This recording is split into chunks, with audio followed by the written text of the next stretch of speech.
இன்னைக்கு நடந்த Monday night ராவோட main ஈவெண்ட்டில் ரோமன் ரெயின்ஸ் என்ட்ரி கொடுத்து லாஸ் ஏஞ்சலஸ் அப்படின்னு தான் சொல்லியிருப்பார். அதுக்குள்ளே நம்ம செத் ரோலின்ஸ் என்ட்ரி கொடுத்து லாஸ் ஏஞ்சலஸ் அக்னாலஜ் மீன்னு செத் ரோலின்ஸ் சொல்லியிருப்பார். இதை பார்த்து கடுப்பான ரோமன் ரெயின்ஸ் எல்லாம் சொல்லியிருப்பாருன்னா, எல்லா விஷயத்தையும் நீ கெடுக்கிறவன், நீ ஒரு மோசமானவன்னு ரோமன் ரெயின்ஸ் சொல்லியிருப்பாரு.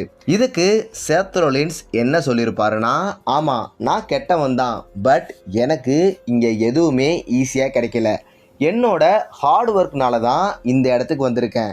பட் நீ இந்த கம்பெனியோட ஃபேஸ் ஆஃபாக இருந்தும் ரெஸ்லிங் பண்ணுறதுல நீ என்னை விட சிறந்தவன் இல்லை.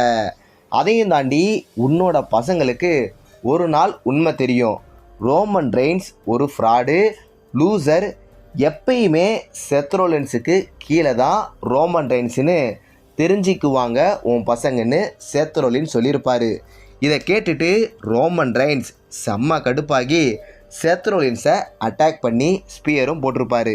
அதுக்கப்புறம் ரோமன் ரெயின்ஸ் சேரை எடுத்துகிட்டு வந்து செத் ரோலின்ஸை அட்டாக் பண்ண பார்க்கும்போது செத் ரோலின்ஸ் அந்த நேரத்தில் செம்மையாக தெளிவாகி ரோமன் ரெயின்ஸுக்கு அவரோட ஃபினிஷரை செத் ரோலின்ஸ் போட்டிருப்பார். இதோட இந்த செக்மெண்ட் முடிஞ்சிருக்கும். சம்மர் ஸ்லாம் நடக்க போகிற ஃபீல் சுத்தமாக உண்டாகலை. பார்க்கலாம் இந்த பேப்பர் ரிவ்யூ எந்த மாதிரி நடக்க போகுதுன்னு.